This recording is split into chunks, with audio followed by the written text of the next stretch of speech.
الحياة نعمة كبيرة مفيش كلام. كتير مننا اللي بيقدر النعمة دي وبيعيشها. ليه دايما عندنا سؤال بنهرب من إجابته، أو خايفين نعرف إجابته، ولو سألنا حد هو كمان ما بيجاوبناش؟ يا ترى خايفين من الإجابة ولا خايفين من الحقيقة؟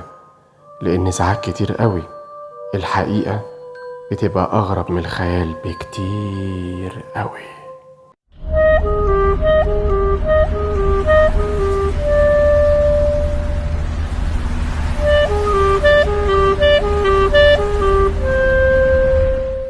أموريني يا مدام نرجس، حضرتك عاوزة حاجة؟ عاوزة، ولو ما كنتش عاوزة ما كنتش نزلت لك. تحت أمرك يا فندم. عاوزة إيه؟ فندم؟ أحيه يا راجل، مالك؟ ما تفهم بقى. أفهم إيه بس؟ والله ما أنا فاهم حاجة. نرجس، أنت واقفة عندك بتعملي إيه؟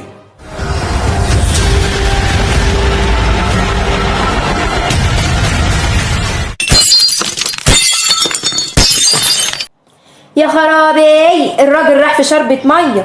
ما الست روحية يا اخويا قالت لك بلاش تتكلم مع حد وانت ما سمعتش كلامها، اشرب بقى. وانا قلت لك نرجس دي شمال وانت ما صدقتنيش.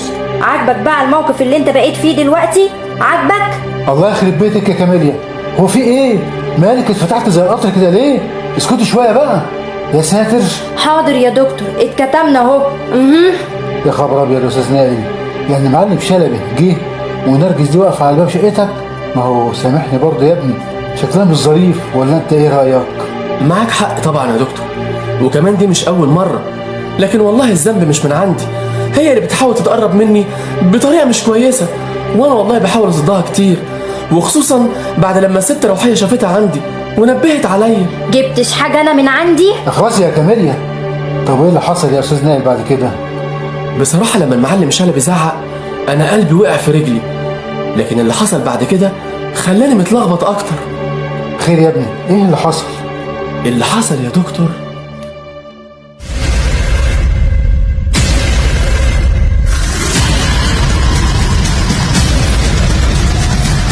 إيه يا ولية اللي موقفك هنا؟ في إيه؟ سيبك انت من اللي موقفني هنا. انت ايه اللي رجعك بدري؟ أبدا، الطلبية هتتأخر ساعتين، قلت أجي أقعد شوية مع مراتي حبيبتي. والله طيب، اطلع يا شلبي وانا جاية وراك. حاضر يا مراتي يا حبيبتي. الله، إيه صوت التكسير اللي جوه ده؟ ده انا يا شلبي. مين؟ طلبة، ازيك يا سباك الغبرة؟ احسن منك يا شلبي، فينك وفين ايامك السودة يا راجل؟ موجود يا اخويا اهو. بقول لك ايه، انت بتعمل شغل عند الاستاذ نائل؟ بخلص شوية حاجات كده في السباكة. طيب تمام، خلي بالك من الاستاذ نائل، ده راجل زي السكرة ويتحط على الجرح يطيب. والنبي يتحط على الجرح يطيب. لا، ما انا واخد بالي يا ست نرجس، ربنا يحبب في خلقه اكتر. المهم خلص الشقة واطلع لي نضرب السيجارتين مع بعض يا طلبة. واجب يا ريس شلبي.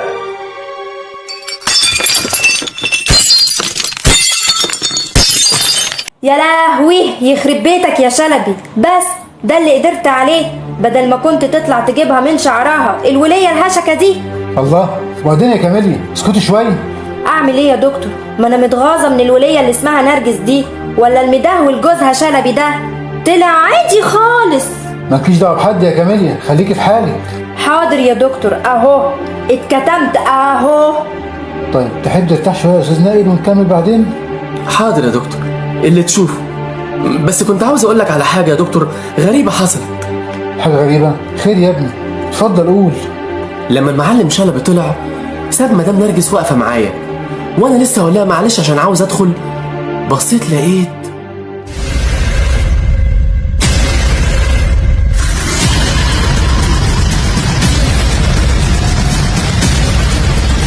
معلش يا مدام نرجس، استاذنك عشان عاوز ادخل. نرجس، ست روحية، انا والله ماليش ذنب، دي هي اللي خبطت عليا. ايوه يا روحية، انا اللي خبطت عليه. يبقى كتبت شهادة وفاتك يا نرجس. ما انت عارفة يا روحية اللي فيها، انت عارفة.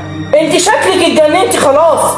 فوق يا بنت الكلب بدل ما رجعك تاني. في ايه يا ست روحيه؟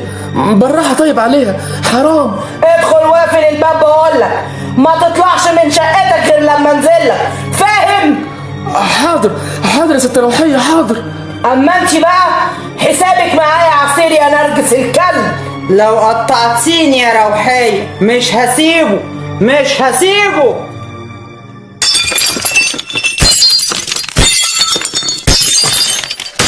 يا مصيبتي، ده الولية اللي اسمها نرجس دي بجحة بجاحة، يا ساتر. الاغرب من كده يا استاذه كاميليا، هي ست روحيه كانت وهي بتزعق لها ملامحها كانت غريبه قوي، شكلها كان بشع، ما كنتش قادر ابص لها. فعلا حكايه غريبه قوي، وكل شويه في حاجه بتحكيها اغرب يا نائل. دكتور عابد، تحب اجيب لك حاجة تشربها؟ لا يا كاميليا انا كويس. انا اسف يا دكتور، شكلك انزعجت من كلامي، انا بجد اسف. خلاص مش هحكي اي حاجه تاني. لا يا حبيبي بالعكس، انا ببقى مبسوط وانت بتحكي لي. خلاص والنبي يا استاذ نائل، كمل والنبي. ايه اللي حصل بعد كده؟ لا يا استاذه كاميليا، انا مش هحكي الا لما دكتور عابد يقول لي احكي. احكي يا نائل احكي. حاضر يا دكتور. لما ست روحيه زعقت لي وانا دخلت الشقه وقفلت الباب، لقيت الريس طلبه واقف في الصاله، بس كان في ايده شاكوش وكانه كان عاوز يخرج يضرب حد فيهم، ولما لقاني دخلت نزل الشاكوش من ايده وابتسم لي كده ابتسامه غريبه، ولما سالته ما خرجتش تحوش ليه، قال لي اجابه ما خطرتش على بالي خالص.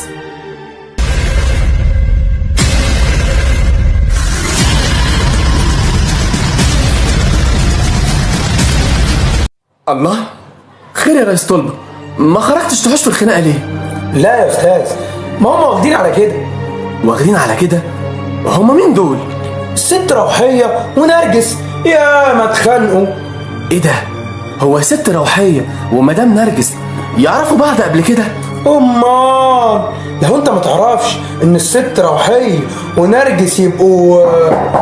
حاضر. معلم جعفر، اهلا يا معلم، اتفضل. والله يا معلم انا ماليش ذنب خالص في الخناقه اللي حصلت دي. لا يا استاذ ولا يهمك، ده عقل حريم، سيبك. ازيك يا معلم جعفر؟ اهلا، ازيك يا طلبه، انت هنا؟ من بدري. خير، هو انت تعرف استاذ نائل منين؟ لا يا معلم، انا ما اعرفش الريس طلبه، انا لقيته بيخبط عليا وبيقول لي جرايه يا استاذ نائل، انت هتسيب المعلم كده واقف على الباب؟ لا طبعا، انا اسف يا معلم، اتفضل.